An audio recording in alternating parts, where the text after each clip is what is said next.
bonjour à toutes et à tous. Et sincèrement, un grand merci de m'avoir invité. Ça me fait vraiment très plaisir d'être ici. Et puis j'espère vous partager un petit peu ma passion en tant que vétérinaire, mais pour la phytothérapie vétérinaire. Et sincèrement, ça me fait très plaisir d'être parmi vous. Et alors évidemment, j'ai l'impression d'avoir un défi énorme à relever parce que j'ai assisté aux conférences précédentes. Donc je vous demande toute votre indulgence parce que je ne suis pas une oratrice comme Marion Kaplan, bien évidemment. Avant tout, la phytothérapie vétérinaire, je dois vous dire que c'est pour moi, c'est une solution bénéfique pour l'animal, une solution qui sera non toxique, qui sera efficace, respectueuse de l'environnement, mais ça ne m'empêche pas d'être aussi un vétérinaire, on va dire, conventionnel. Donc, pour moi, tout est bon. Il faut être vétérinaire phytothérapeute, ça ne signifie pas ne pas faire appel à la médecine conventionnelle. C'est un tout. Hein.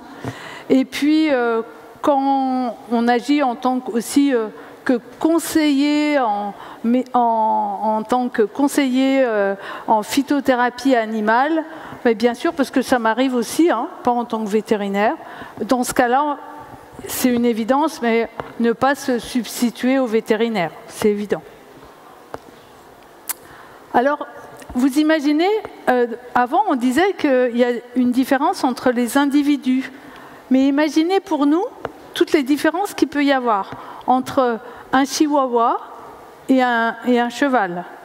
Imaginez la différence de métabolisme entre les différentes espèces, entre un chien, un ruminant et puis un cheval, par exemple. En plus de ça, vous avez une sensibilité aux odeurs qui est bien différente également par rapport à l'homme, en particulier les chats, les chiens. Et puis en plus de ça, on a des pathologies différentes selon les espèces. Même entre les chats et les chiens, on n'a pas la même chose. Donc, on a une disparité énorme. Bon, ceci dit, c'est quand même logique d'utiliser la phytothérapie dans le monde vétérinaire, puisque de tout temps, les plantes, elles ont été associées au monde, à la vie animale. Encore aujourd'hui, il y a de nombreux éleveurs sédentaires, hein, on ne parle pas de la France bien sûr, mais il y a de nombreux éleveurs qui font appel à la phytothérapie. Et on constate une augmentation depuis 50 ans, c'est sûr, de tout ce qui est molécules chimiques, mais néanmoins, on a aussi un regain d'intérêt pour toutes ces médecines naturelles. Vous en êtes la preuve. Hein. Si les gens viennent de vous voir de plus en plus, ben c'est pareil. Ils veulent aussi avoir de plus en plus de médecine naturelle pour leurs animaux. Ça, c'est indéniable. Hein. Alors, pour les animaux de compagnie, mais aussi en élevage. Et ça, c'est nouveau.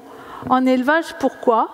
Parce qu'en élevage, il y a de plus en plus d'élevage en bio. Et puis, il y a aussi ce qu'on appelle maintenant l'antibiorésistance. Donc, il faut bien trouver d'autres solutions. Alors, deux mots, parce que peut-être vous ne connaissez pas trop le monde vétérinaire aujourd'hui. Donc, deux mots pour vous situer un petit peu les vétérinaires aujourd'hui. Déjà, pour devenir vétérinaire phytothérapeute, maintenant, on a plusieurs possibilités. Il existe différents organismes qui, souvent, en même temps, proposent des formations en ostéopathie, en acupuncture, etc. Il existe même, depuis 2 ans, alors il faut le souligner, un diplôme inter-école vétérinaire de vétérinaire phytothérapeute, ce qui est une révolution pour les vétérinaires, hein, parce que ce sont quand même des gens très conservateurs. Hein. Et puis l'AVVAC, c'est l'association des vétérinaires spécialisés en animaux de compagnie. Depuis cette année, propose des formations en phytothérapie.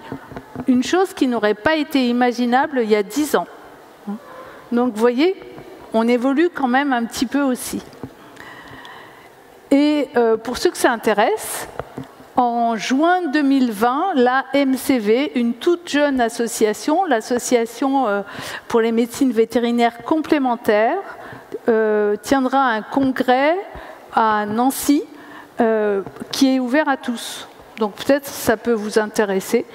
AMCV en juin 2020, et la phytothérapie fait partie de ce qu'ils appellent la pharmacopée alternative. Et puis, on a même créé une association de vétérinaires phytothérapeutes en France, il y a 2-3 ans. Et depuis 2002, existe quand même au niveau international la Veterinary Botanical Association, une association internationale. Donc, tout ça pour dire que la phytothérapie vétérinaire, ça existe. Hein. Vous voyez, là, je vous ai mis une étude qui date de 2006, donc c'est vieux. Cette étude, elle montrait que des propriétaires qui avaient des chiens atteints d'un cancer, plus des 3/4 déjà, se tournaient vers des médecines complémentaires. Donc c'est vous dire, aujourd'hui, il y a énormément de propriétaires, même s'ils vont chez le vétérinaire, qui, en plus, si le vétérinaire ne leur donne pas de conseils ou s'ils n'ont pas de conseils auprès d'un spécialiste, en fait, d'eux-mêmes, de toute façon, ils en achèteront. Pareil, une étude qui a été réalisée au Royaume-Uni en 2015, vous voyez, il y a plus de la moitié des propriétaires d'animaux qui aimeraient qu'on leur propose d'autres alternatives, dont la moitié souhaiterait avoir de la phytothérapie. Chez l'animal de rente, c'est pareil, de plus en plus. Alors là, je vous ai remis, j'ai cherché les chiffres pour préparer cette conférence. J'ai cherché les chiffres officiels de vétérinaires qui se déclarent phytothérapeutes, parce qu'il y en a beaucoup qui font de la phytothérapie. On a des spécialités à disposition qui contiennent des plantes ou pas que. Des plantes en plus d'autres ingrédients, par exemple. Mais il y a des vétérinaires qui ont une spécialité en phytothérapie. Donc, je les ai comptés un par un. Et donc, vous voyez, en 2017, on avait 172 vétérinaires qui se déclaraient phytothérapeutes. Ils ne font pas que de la phytothérapie, mais ils ont des vraies compétences en phytothérapie. Pour avoir un ordre d'idée, il y a 18 000 vétérinaires en France inscrits à l'ordre des vétérinaires. Donc, ce n'est pas encore énorme. Ce qui je trouve intéressant, c'est, là, vous voyez, j'ai réussi à retrouver les chiffres sur on a un annuaire vétérinaire, tous les vétérinaires. J'ai retrouvé les chiffres en 2005, 2013 et 2015. Alors, en 2005, vous voyez la phyto. Donc, il n'y en avait pas beaucoup, et vous voyez que ça augmente bien. Ce qui a explosé, c'est la physiothérapie. La physiothérapie, c'était il y a 15 ans, personne n'en faisait, on ne connaissait pas. Aujourd'hui, c'est une discipline qui explose. Il y a de plus en plus de vétérinaires qui proposent de la physiothérapie. L'ostéopathie également. Si vous avez des questions, vous pouvez m'interrompre. La physiothérapie, ça sert surtout à la rééducation des animaux en canine, par exemple après l'orthopédie, ou bien alors ça se fait soit sur des machines spéciales ou des ballons, des choses comme ça pour leur permettre de retrouver l'équilibre, ou bien aussi, on a aussi des couloirs d'eau, vous savez, où ça permet de faire, c'est comme la nage, ça permet de faire marcher les chiens dans l'eau pour les rééduquer. Et ça, c'est une chose qui a explosé. Ce qui a un petit peu diminué, ce sont les vétérinaires homéopathes. Mais vous voyez que dans l'ensemble, il y a une belle augmentation. Là, ce sont les mêmes chiffres présentés autrement. Alors, la population vétérinaire en France, eh bien, vous voyez qu'on a plus de femmes que d'hommes maintenant. Donc, une population, les jeunes sont beaucoup plus des femmes que des hommes, avec plus de femmes à l'est, au sud, et plus d'hommes à l'ouest. Et puis, en fait, les régions d'élevage, on aura plus d'hommes, et les grands pôles avec des animaux de compagnie, plutôt plus de femmes. Logique. Là, à gauche, vous avez le nombre de vétérinaires spécialisés en animaux de compagnie, les pôles en rose, par rapport au nombre d'animaux de compagnie qui sont en vert, de plus en plus foncés. Et à droite, vous avez le nombre de vétérinaires équins qui ne font que, qui ne traitent que les chevaux, donc en marron clair, par rapport aux centres équestres qui sont en bleu, bleu de plus en plus foncé. Donc vous voyez, enfin, c'est ce que vous connaissez, hein, qui sont localisés plus dans l'ouest de la France, rien d'étonnant. Alors, la phytothérapie vétérinaire en France, là, je vois, vous avez énormément de labos qui sont en humaine. En véto, des labos qui ne font que de la phytothérapie, il y en a très peu, il y en a moins de 10 aujourd'hui. Alors pourquoi? Parce que d'abord, la législation, c'est très très compliqué. C'est très compliqué. Si on veut avoir une AMM, une autorisation de mise sur le marché, c'est extrêmement compliqué, même si aujourd'hui, en fait, du fait de l'antibiorésistance, on va essayer de faciliter l'obtention d'AMM. Donc, les autorités sont d'accord pour avoir des dossiers allégés. Néanmoins, les dossiers restent compliqués à remplir. Il faut obtenir ce qu'on appelle les LMR. Alors ça, c'est quelque chose d'important en vétérinaire. C'est la liste maximale des résidus. Donc, quand vous donnez un produit à une vache, par exemple, vous traitez une vache, vous devez toujours, en même temps, dire au bout de combien de temps le lait sera consommable. À partir de combien de temps, vous avez un délai d'attente et vous devez dire que le lait sera consommable à partir de telle date, les résidus seront acceptables à partir de telle date. Et donc en phytothérapie, aromathérapie, si vous n'avez pas ces LMR qui ont été établis, eh bien c'est de 28 jours pour le lait, vous imaginez, et si on est en élevage bio, c'est multiplié par 2. Pareil pour les œufs, c'est 7 jours, 14 jours en élevage bio. Donc c'est difficile tout ça à mettre en place. Et on a peu de demandes d'AMM. Et aujourd'hui, en fait, en vétérinaire, on n'a quasiment que des aliments complémentaires. Oui, je dis aliments complémentaires parce que vous dites complément alimentaire. Mais en vétérinaire, la législation, c'est aliments complémentaires. C'est pas forcément logique, mais voilà. Et néanmoins, eh bien, on voit quand même de plus en plus de petites entreprises, de petits labos qui émergent. Et puis, on a la vente en ligne qui explose. Je pense comme en humaine, hein, mais la vente en ligne de produits vétérinaires, phytothérapie, ça explose. Alors, en Europe, juste... Là, je vous ai pris une carte qui présente les publications en ethno-veterinary research. Et vous voyez que, eh bien, où il y a le plus de publications, c'est en Turquie, Italie, Espagne. La France, on est très pauvre, hein, très pauvre. Alors, quelles sont les indications de la phytothérapie?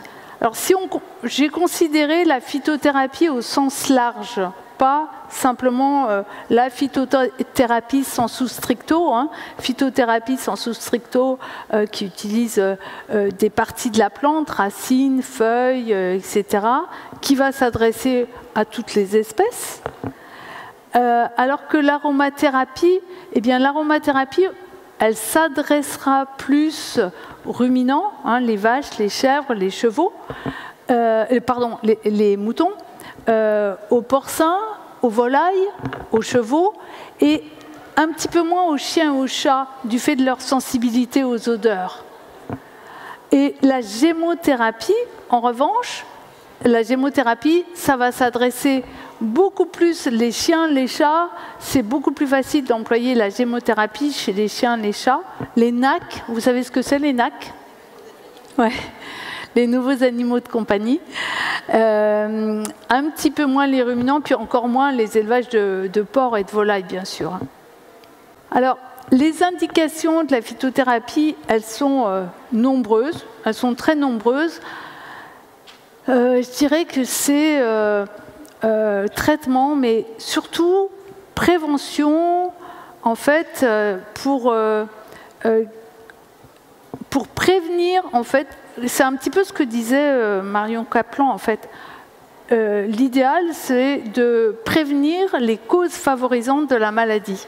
On revient toujours un petit peu à la même chose, mais établir un terrain dans lequel l'animal aura le moins de chances d'être malade. C'est vrai en élevage, mais c'est vrai aussi pour chiens et chats. Hein.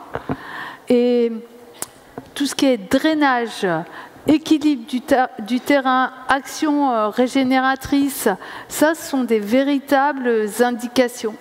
Tout ce qui est aussi chronique. Pour les élevages, comme je vous l'ai dit, c'est une histoire de santé publique. L'équine, chez les chevaux, c'est un petit peu spécial, parce que la plupart des produits en équine sont soumis à prescription. Et donc, c'est compliqué pour les propriétaires d'obtenir des produits. Donc, ils se tournent bien volontiers vers les produits de phytothérapie, d'autant plus que les contrôles antidopage, ils sont moins facilement détectés. Ce n'est pas forcément brillant, mais c'est une des raisons aussi pour lesquelles on utilise la phytothérapie en vétérinaire. Du moins, je le soupçonne.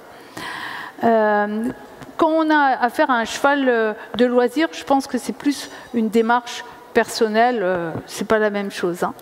Et puis, ne pas oublier une grosse indication de la phytothérapie en vétérinaire, c'est dans tous les pays en voie de développement, hein, c'est essentiel pour eux d'avoir la phytothérapie. Alors, les principales indications entretien, comme je l'ai dit, toutes les pathologies chroniques, les douleurs, l'arthrose. L'arthrose, c'est une indication majeure pour la phytothérapie. Les insuffisances hépatiques, les troubles cognitifs, le vieux chien arthrosique, eh bien, c'est un vrai candidat à la phytothérapie. L'animal convalescent, certaines affections respiratoires, le stress, parce qu'on a aussi beaucoup de chiens stressés. Peut-être que c'est le reflet du maître, mais on a beaucoup de chiens stressés, hyperactifs. Oui, je crois que chez vous aussi, vous avez beaucoup de personnes stressées, donc ça doit peut-être expliquer. On peut utiliser aussi la phytothérapie en prévention, par exemple en tant que répulsif pour les parasites externes. Et je n'ai pas dit en traitement des parasites externes. Hein. Pareil pour les parasites internes. Mais en aucun cas, la phytothérapie ne sera indiquée pour des pathologies aiguës, type cancer, troubles métaboliques importants, orthopédie. Dans ce cas-là, la phytothérapie, elle sera là en accompagnement. On est bien d'accord. Hein. C'est exactement comme pour vous, mais des fois, c'est important de le dire. Il ne faut pas non plus attendre tout. Donc, pour moi, la phytothérapie vétérinaire, c'est un traitement au long cours pour l'entretien, la prévention, surtout chez l'animal âgé, ça c'est important, et toujours en accompagnement aussi de pathologies plus lourdes. Quand vous traitez un animal, vous devez toujours prendre en considération différents paramètres. Hein, si c'est une femelle, si elle est gestante, en lactation, quel est le diagnostic qui a été posé, si l'animal reçoit un traitement concomitant, etc. Mais vous avez un point à retenir, c'est la facilité d'administration. Ça, c'est essentiel, parce que si l'animal ne prend pas le remède, le maître, il ne le donnera pas 3 jours. Hein. Ce sera jamais suivi. Donc, c'est le point essentiel. Alors, on va voir un petit peu les galéniques utilisées. En phytothérapie, je vais dire sensu stricto, eh bien, les tisanes sont intéressantes. On n'y pense pas, mais les tisanes, on fait une tisane concentrée, c'est tout à fait intéressant. Et on peut, par exemple, chez le chat, on peut très bien faire une tisane concentrée. Et chez le chat, on peut donner jusqu'à 50 ml par jour. Donc, vous voyez, c'est facile, c'est pas très compliqué. Les EPS, je crois que vous connaissez les EPS aussi, hein, les extraits de plantes standardisés. Sachant qu'en vétérinaire, parce que peut-être que vous en donnez très facilement en tant que phytothérapeute, mais les EPS en vétérinaire, bon, d'abord, le vétérinaire, dans ce cas, il est prescripteur. Hein. Donc ça suppose qu'il doit acheter X flacons de 500 ml d'EPS. Donc c'est pas simple. Les EPS, ça contient aussi beaucoup de glycérine. Donc ça peut entraîner des troubles chez l'animal. Et puis, c'est pas donné, hein, il y a un coût élevé. Donc nous, là, rien n'est remboursé. Donc il faut quand même le prendre en considération. Donc c'est peut-être moins indiqué qu'en humaine. La voie locale est tout à fait intéressante, soit des produits qui sont tout faits, soit des produits que vous réalisez vous-même. Hein. Pensez aux roll-on. Les roll-on, par exemple, pour le mal des transports. Vous avez beaucoup de chiens qui sont malades en voiture. Roll-on, très pratique. Hein. Et le spray pour l'entretien sur le pelage, quand on parlait de répulsif pour les parasites externes, par exemple, le spray, ça va très bien. Alors, je vous ai mis une sélection de plantes, sachant que, bon, je pense que vous les connaissez, toutes ces plantes. Hein. J'ai mis par ordre alphabétique pour ne pas privilégier une plante par rapport à l'autre. Les plantes du foie, chardon-marie, desmodium, on les utilise fréquemment et volontiers parce que, vous savez, on a des pathologies, les maladies qui sont transmises par les tiques, ce qui est la pyroplasmose, très fréquent en médecine canine, l'ehrlichiose, la maladie de Lyme. Donc, toutes ces maladies, en fait, toutes les plantes qui ont une action hépatique sont intéressantes. La fumeterre, je ne crois pas qu'on l'utilise beaucoup je ne sais pas si vous l'utilisez beaucoup, mais en tout cas, nous, on utilise beaucoup la fumeterre pour son aspect drainage hépatique et antiprurigineux, hein, tout ce qui est démangeaison chez le chien. Le ginkgo, tout le monde connaît. La mélisse, alors la mélisse, par exemple, typiquement, vous pouvez faire une infusion de mélisse concentrée, spasmes digestifs, un animal un petit peu nerveux avec des spasmes digestifs, c'est un bon remède. Orthosiphon est une plante pour le rein. Piloselle, c'est aussi une plante pour l'appareil urinaire en cas de cystite. Je crois que cette plante, nous, on utilise beaucoup l'espédésa, piloselle, orthosiphon pour tout ce qui est rénal, parce que ce sont des pathologies fréquentes. Et le pissenlit, qui est pareil, qui permet d'avoir un drainage hépatorénal doux.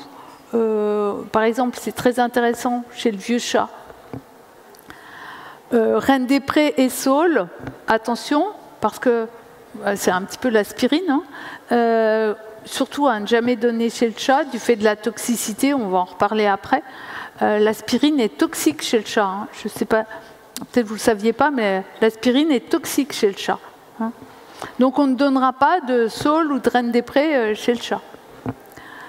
La scrofulaire. Une autre plante que vous connaissez certainement, qui est très anti-inflammatoire, c'est la réglisse.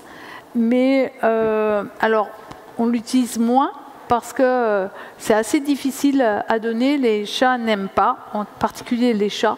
Ils bavent, et on l'utilise moins sans doute que vous ne l'utilisez. Autre galénique, ben là c'est simple, hein, la gémothérapie en vétérinaire. Seul point, c'est que on préfère utiliser le macérat mère. Pourquoi le macérat mère? Vous connaissez, hein, vous faites de la gémothérapie. Donc, macérat mère, parce qu'il sera plus concentré, donc on a besoin de donner que 1 à 3 gouttes par 10 kg de chien. C'est quand même plus simple, 1 goutte pour un chat. Donc, c'est pas compliqué. Le gros intérêt de la gémothérapie, c'est sa facilité d'utilisation chez le chien et le chat, très facile. Vous donnez donc 1 goutte par jour pour un chat, le matin, à jeun. On fait ça en cure. Et pour votre information, je ne sais pas si vous savez, maintenant il existe même des macérats glycérinés sans alcool pour les propriétaires d'animaux qui préfèrent être sûrs de ne pas donner d'alcool. Encore que quand vous donnez 2 gouttes de macérat glycériné mère, ce n'est pas pour la quantité d'alcool, hein, mais quelquefois le propriétaire préfère. Alors, une petite sélection de macérats glycérinés par ordre alphabétique aussi, hein, mais vous les connaissez tous, je pense, avec en numéro 1 le cassis. Le cassis, je crois qu'on va l'utiliser, mais tellement souvent. Et il y en a peut-être qu'on utilisera pour des indications un petit peu différentes. Par exemple, le noisetier. Le noisetier, il a un intérêt pour l'emphysème pulmonaire chez le cheval. Ce sont des pathologies un petit peu spécifiques et ça répond bien au noisetier. Le noyer, alors les chiens ont beaucoup de pathologies, beaucoup de problèmes de dermato. Donc le noyer, tout ce qui est problèmes de dermato qui sont facilement surinfectés, pensez au macérat glycériné de noyer. Le séquoia, chez le vieux chien qui a en même temps une hypertrophie bénigne de la prostate, le séquoia. Le tilleul. Alors le tilleul, je crois que c'est un petit peu comme les enfants. Le tilleul, c'est extra le macérat glycériné pour les enfants. Eh bien, pour les chiens, c'est pareil. Les chiens qui sont un petit peu hyperactifs ou bien stressés, le tilleul, ça leur amène un côté apaisant remarquable. Moi, j'aime beaucoup le macérat glycériné de tilleul. En même temps, ça draine. C'est excellent. Alors, on va voir un petit peu plus l'aromathérapie en vétérinaire. Bon, des précautions, évidemment, c'est toujours pareil, hein, faire un test. On ne donnera pas chez la femelle gestante, pas chez le jeune. Bon, on évite l'emploi d'alcool pour diluer. Alors, une chose, c'est que les comprimés neutres, c'est hyper compliqué à donner. Donc, ce n'est pas la peine d'essayer de donner des comprimés neutres pour faire passer des huiles essentielles chez le chien. Alors, vous pouvez mettre avec des huiles végétales, ou bien si c'est chez le chien, je vais le dire, je crois, après. Par exemple, vous prenez des rillettes, un petit bout d'aliment qu'il adore, et puis qui est très parfumé. Comme ça, vous les mettez dedans. Chez le chat, de toute façon, vous n'en donnez pas par voie orale. Alors, sur cheval, sur les naseaux, ça marche bien. Après, donc, comme je vous l'ai dit au départ, un des problèmes en aromathérapie, c'est la sensibilité aux odeurs. Je parle du chien et du chat, hein, parce que bon, traiter en élevage de rente, ce qu'on appelle élevage de rente, excusez-moi, c'est un terme, c'est tout ce qui est vache, mouton, porc, etc. Bon, ça demande quand même, on va dire, une compétence vraiment. Il faut avoir une vraie compétence pour traiter ce type d'élevage. Mais pour les animaux domestiques, puisqu'on a souvent des demandes, les animaux domestiques, leur problème, c'est la sensibilité aux odeurs. Vous voyez, je vous ai mis quelques chiffres. Chez l'homme, sur la muqueuse olfactive, 5 millions de cellules réceptrices, 70 millions chez le chat, et entre 200 millions chez le chien, selon la taille du chien. Vous imaginez la différence, hein. En plus, ils ont plein de plis, si bien que ça leur permet d'avoir une surface de muqueuse bien plus grande que nous, d'où leur sensibilité aux odeurs. Et le chat, en plus, il a un organe spécial qui est situé entre le palais et le nez. Ça s'appelle l'organe de Jacobson, l'organe voméronasal, en fait, par lequel il analyse tout ce qui est phéromones, odeurs, etc. Et si c'est saturé en huile essentielle, eh bien, le chat, il va adopter un comportement bizarre, il sera complètement déstabilisé. Soit il peut devenir agressif, hyper excité, ou alors totalement apathique. Donc, il faut vraiment utiliser les huiles essentielles avec parcimonie chez le chat et les habituer. C'est important de les habituer. Comment on utilise les huiles essentielles? Encore une fois, je vous parle plutôt de médecine canine. Hein. Donc, en diffusion, la diffusion, c'est un bon moyen d'utiliser l'aromathérapie en médecine vétérinaire. On ne procédera jamais en continu, mais ça, ce sont des règles communes. Hein. Mais un point, c'est attention au léchage, parce que si vous confinez votre animal, votre chat, par exemple, qui a un coryza, des troubles respiratoires, vous le confinez dans une toute petite pièce, voire dans une cage, avec diffusion d'huile essentielle, eh ben vous imaginez, au bout de 10 minutes, un quart d'heure, ces poils seront mouillés. Donc attention, parce que quand vous allez sortir le chat de cet espace, qui ne se lèche pas, sinon il va ingérer trop d'huile essentielle. Donc il y a des petits trucs comme ça, il faut faire attention. C'est bien indiqué aussi l'anxiété pour tout ce qui est les huiles essentielles pour tout ce qui est anxiété. Par exemple, vous pouvez en diffuser dans la salle d'attente, ou bien en chirurgie, en salle de réveil. Hein. C'est intéressant aussi en spray atmosphérique pour tout ce qui est désinfection. On peut aussi utiliser la voie cutanée, hein, tout comme en humaine. Simplement, il faut savoir que le chat, il n'aime pas les sprays directs, ou alors toujours pareil, il faut l'habituer, le chat. Hein. Mais on ne lui amène pas comme ça des huiles essentielles diluées en spray. Il fuit très rapidement. Hein.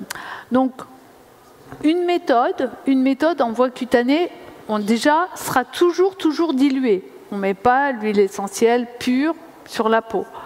Toujours diluée. Et une des méthodes peut consister à utiliser ce qu'on appelle un pour-on. Vous savez, on dépose entre les deux épaules à l'arrière du cou, juste à la base du cou. Donc ça, on peut faire ça, ou alors le long de la colonne vertébrale, chez le chien. Toujours pareil, en faisant attention que l'animal ne se lèche pas. Hein. On peut aussi faire des applications locales. Par exemple, si on fait un massage, c'est possible. Bon, on évite de faire sur une trop grande surface. Puis il y a des huiles essentielles, il faut faire attention. Par exemple, l'amande poivrée, qui est refroidissante. On ne fait pas ça sur une trop grande surface. La voie orale, donc plus délicate à utiliser, toujours en dilution. Où c'est facile, c'est chez les ruminants. Vous mettez chez la vache, hein, vous savez que la vache, elle a différents estomacs, hein, et vous mettez de l'huile essentielle avec de l'huile végétale, ça passe bien. Chez la vache, c'est plus facile. Et ben, c'est ce que vous me demandiez chez le cheval. Donc, on peut appliquer les huiles essentielles, par exemple, même avec du miel, hein, sur les naseaux. Ils aiment bien. Et chez le chien, alors soit on en fait faire dans des gélules, c'est possible, à condition de mettre la gélule, de ne pas se rater. Ou bien on l'incorpore dans des aliments que le chien aime bien, par exemple des rillettes, hein, qui sentent bien fort. Et chez les bovins, je vous ai mis ça parce que spontanément, comme ils ont souvent des problèmes de mammites, eh bien, on serait tenté d'en mettre par voie intramammaire. En fait, ce n'est pas efficace et on évitera la voie intramammaire chez les bovins. Là, vous avez une sélection d'huiles essentielles. Bon, on ne va pas y passer trop de temps dans la mesure où, de toute façon, vous les connaissez. Les huiles végétales, donc classiques, hein, on utilise volontiers calendula, millepertuis, arnica, noyaux d'abricot, pépins de raisin. Un mot où j'insisterai un peu plus sont les hydrolats, parce que les hydrolats sont très intéressants. Pourquoi? Parce que ils sont beaucoup moins toxiques. Donc chez le chat, par exemple, les hydrolats, ils ont un vrai intérêt.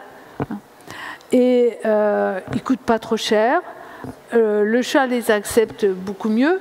Par contre, il faut veiller, c'est comme les huiles essentielles, hein, enfin comme tout, il faut veiller à la qualité. Il faut prendre de bons hydrolats. Alors, quelques hydrolats, hydrolat de géranium rosade, lavande, pour tout ce qui est désinfection d'une plaie, une petite plaie. En même temps, ils seront répulsifs pour les insectes. Hydrolat de camomille noble pour nettoyer les yeux des chats, par exemple les persans ou le bleuet qui ont toujours les persans, vous savez, ils ont toujours des yeux sales, ça pleure toujours. L'hydrolat de thym pour nettoyer le nez quand vous avez une infection type coryza chez le chat, hydrolat de thym. Hydrolat de cannelle, ça stimule l'appétit. Hydrolat de cyste en cas d'intervention chirurgicale pour nettoyer la plaie par exemple, ou en cas de plaie, une plaie à tendance hémorragique. Hydrolat d'hélicryse, ça vous coûtera quand même beaucoup moins cher que de l'huile essentielle pour après une chirurgie. Génévrier, plus facile à donner bien sûr que l'huile essentielle, et j'ai mis en dernier la verveine citronnée parce que la verveine citronnée en plus elle a un aspect apaisant pour les chats qui est toujours très intéressant. Alors un mot de la toxicité, parce qu'il ne faut pas croire, il y a quand même une toxicité. Bon, vous savez qu'il y a des plantes toxiques chez les animaux. En particulier, je tiens à souligner la toxicité de l'ail chez le chat et le chien, parce que tout le monde dit que l'ail, c'est bon comme vermifuge, à utiliser comme vermifuge. Mais l'ail, c'est rapidement toxique, les bulbes d'ail chez le chat et le chien. Autre chose, le cacaoyer, le chocolat, c'est vite toxique chez le chien. Hein. Tous les ans à Noël, il y a des intoxications de chiens avec le chocolat. Il y a des règles, ça c'est comme en humaine. Par exemple, un animal qui est sous ginkgo, vous arrêtez quelques jours avant une chirurgie. Ça c'est des règles valables en humaine et puis en vétérinaire. Alors, je reviens sur le chat, toujours, parce qu'il y a les huiles essentielles, il y a beaucoup d'huiles essentielles qui sont toxiques chez le chat. Pourquoi? Parce que si vous savez, quand une huile essentielle, vous administrez une huile essentielle, que ce soit par voie cutanée ou par voie orale, elle va se retrouver au niveau digestif. Au niveau du foie, elle va subir une première phase d'oxydation, réduction, hydrolyse pour donner des composés hydrosolubles qui, théoriquement, après, subissent une phase de glycuronoconjugaison qui permettra d'avoir des métabolites qui seront éliminés soit via l'urine, soit via les fesses. Or, le chat est déficitaire en glycuronoconjugaison, si bien qu'on a une accumulation des métabolites intermédiaires et très rapidement, on a le seuil de toxicité qui est atteint. Donc, ça explique ça, la toxicité de nombreuses huiles essentielles chez le chat. Ça explique aussi la toxicité de l'aspirine, par exemple, chez le chat. Donc, chez le chat, on ne donne pas d'huile essentielle à phénol, terpène, aldéhyde aromatique en particulier. On ne donne jamais d'huile essentielle pendant longtemps, parce que sinon on a une accumulation des produits toxiques. Donc on fait des fenêtres thérapeutiques, on pense toujours au problème de léchage et pour information, le furet, parce qu'on a de plus en plus de furets en clientèle, le furet c'est la même chose que le chat. Le lapin aussi, oui, sensible. Mais alors, d'une manière générale, pour toutes les autres espèces, bon, c'est comme pour ce qui est en humaine, hein, phénol, on n'en donne qu'une à la fois, c'est pas la peine de donner plusieurs huiles essentielles à phénol, dermocausticité du cinamaldéhyde. Juste une chose, attention aux colliers et à tous les produits antiparasitaires externes à base d'huile essentielle. C'est pas parce que c'est naturel que c'est pas toxique. Hein, parce qu'on a un peu, des fois, des choses dans le commerce. Un mot d'équine, parce qu'en équine, alors, c'est quand même un particulier, hein, le cheval. Le cheval, on utilisera toujours, on devrait toujours utiliser ça, mais particulièrement pour le cheval, des huiles essentielles de très bonne qualité et en petite quantité. Ça, il faut faire très attention sur une petite surface. On utilise volontiers les macéroglycérinés, les EPS aussi. Alors les chevaux, ils prennent très très bien les EPS. Et bon, c'est autre chose, mais l'ostéopathie, franchement, c'est largement utilisé en médecine équine et c'est très intéressant, ça donne de très bons résultats. Rapidement, quelques cas pratiques. On va revoir tout ce qu'on a vu. La douleur, parce que la douleur, hein, la phytothérapie vétérinaire a tout son intérêt en cas de douleur chronique pour accompagner les animaux.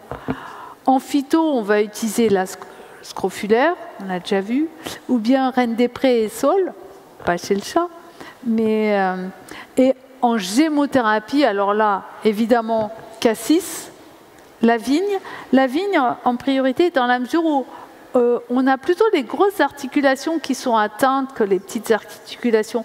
En humaine, on a de l'arthrose des doigts, ça. On le voit beaucoup moins en fait, les articulations distales, elles sont beaucoup moins atteintes qu'en humaine. Le frêne, qui en même temps, moi j'aime bien parce qu'en même temps il y a l'aspect drainage qui est intéressant.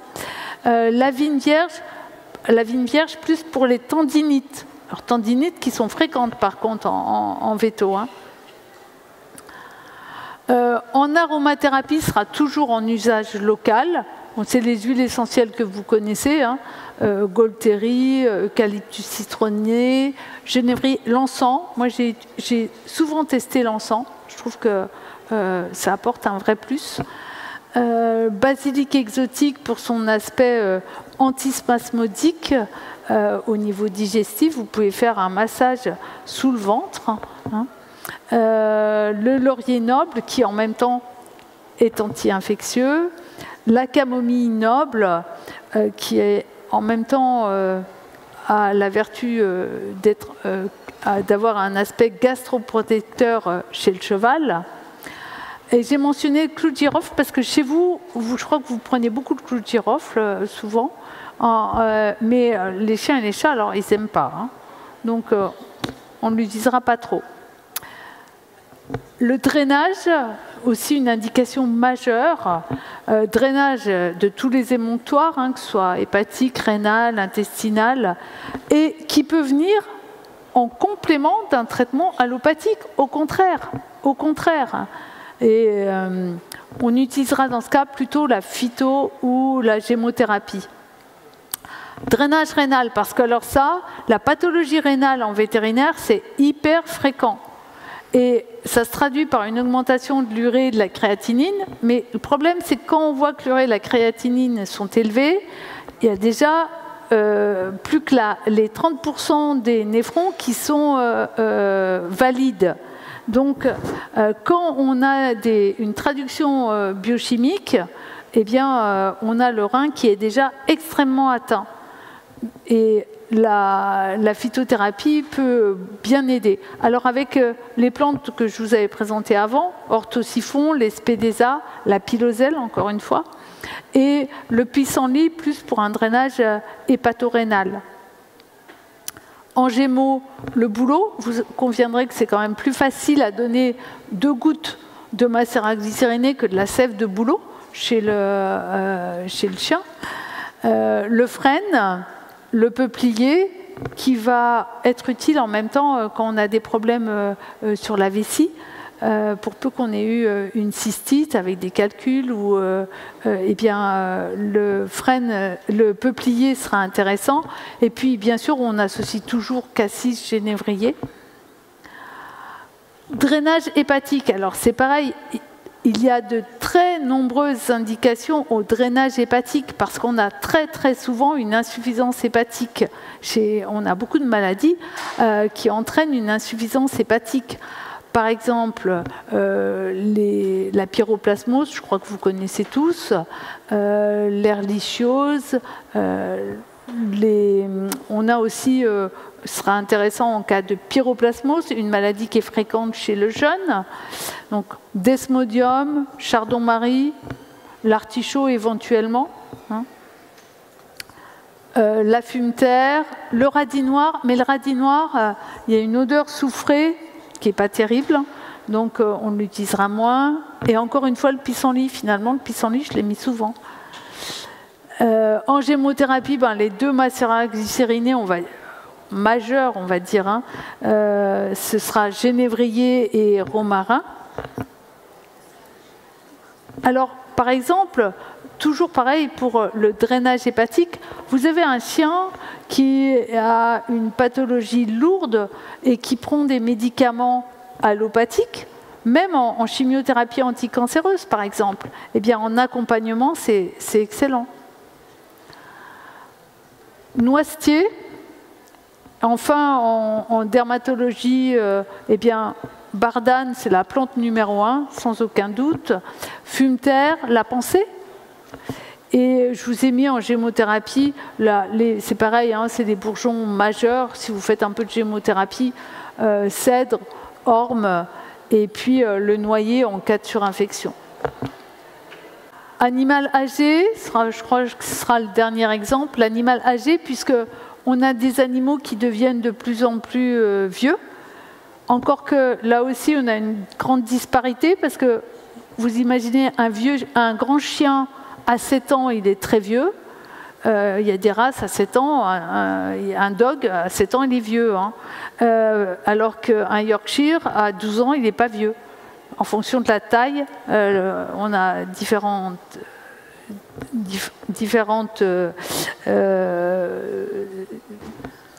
appréciations de la vieillesse. Ça va se traduire par un changement physique et comportemental, en particulier au niveau des fonctions cognitives. Donc, pour ça, la gémothérapie sera vraiment intéressante pour oxygéner le cerveau, toutes les fonctions cérébrales. Le vieux chien qui a fait un AVC, donc aulne glutineux, ginkgo, aubépine pour le cœur, séquoia, chêne. Et puis n'oubliez pas la phytothérapie avec les plantes adaptogènes. Et une plante qui a un vrai intérêt, c'est le guarana, qu'on utilise bien en véto. Et les champignons. Hein, on ne va pas passer de temps sur les champignons, mais aussi on utilise volontiers les champignons en vétérinaire. Donc en conclusion, parce que là je déborde, la phytothérapie vétérinaire, j'aurais encore plein de choses à dire, hein, mais vous voyez, je pense que ça a un beau potentiel encore. Il y a tout à faire et je pense que ça va bien se développer parce qu'on est de plus en plus nombreux à aimer la phytothérapie puis à essayer de la dispenser. Ça suppose une démarche thérapeutique rigoureuse, voir l'animal dans son ensemble, bien savoir ce qui s'est passé avant, savoir où on veut aller. Toujours, encore une fois, tenir compte de la facilité d'administration et puis faire preuve d'ouverture d'esprit en gardant sa rigueur, même si ça peut paraître un petit peu difficile. Mais dans tous les cas, la priorité, ça doit quand même rester la qualité de vie et le bien-être de l'animal. Ça, pour moi, c'est quand même la priorité. Voilà. Désolée, je suis un tout petit peu dépassée, donc merci. Oui.